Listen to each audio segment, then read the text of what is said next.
മത്തി ഇതുപോലെ ഒന്ന് ഉണ്ടാക്കി നോക്കിയിട്ടുണ്ടോ? ഇല്ലെങ്കിൽ എന്തായാലും ഇതൊന്നും ഉണ്ടാക്കി നോക്കണേ. മത്തി കൊണ്ട് മാത്രമല്ല വേറെ ഏത് മീനിനെ കൊണ്ടും ഇതുപോലെ ചെയ്യാൻ പറ്റും. പക്ഷേങ്കിൽ ഇതുപോലെ ചെറിയ മത്തി കിട്ടുവാണെങ്കിൽ അത് വെച്ച് ഉണ്ടാക്കിയാൽ നല്ല ടേസ്റ്റി ആയിരിക്കും. നല്ല കപ്പേൻ്റെ കൂടെയോ അല്ലെങ്കിൽ ചോറിൻ്റെ കൂടെയോ എല്ലാം കഴിക്കാൻ നല്ല ടേസ്റ്റി ആയിട്ടുള്ള ഇതെങ്ങനെ ഉണ്ടാക്കാൻ നോക്കാം. ആദ്യം തന്നെ ഫ്ലെയിം ഓൺ ആക്കുന്നതിന് മുന്നേ ഒരു ചീനച്ചട്ടിയിൽ 2 ടീസ്പൂൺ മുളക് പൊടി എടുക്കുക. അതിൻ്റെ അകത്തേക്ക് ഒരു 1/4 ടീസ്പൂൺ മഞ്ഞൾപ്പൊടിയും കൂടി ചേർത്ത് കൊടുത്തിട്ട് നന്നായിട്ടൊന്ന് മിക്സ് ചെയ്തെടുക്കാം.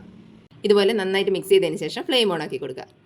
പൊടിയൊന്ന് എണ്ണയിൽ കിടന്നിട്ട് നന്നായിട്ട് ചൂടായി വരുന്ന സമയത്ത് ഇതിൻ്റെ അകത്തേക്ക് ഒരു 10 ചെറിയുള്ളി, ഒരു 10 അല്ലി വെളുത്തുള്ളി, ചെറിയൊരു കഷ്ണം ഇഞ്ചിയും കൂടി നന്നായിട്ടൊന്ന് ചതച്ചെടുത്തിട്ട് ഇതിൻ്റെ അകത്തേക്ക് ചേർത്ത് കൊടുക്കുക.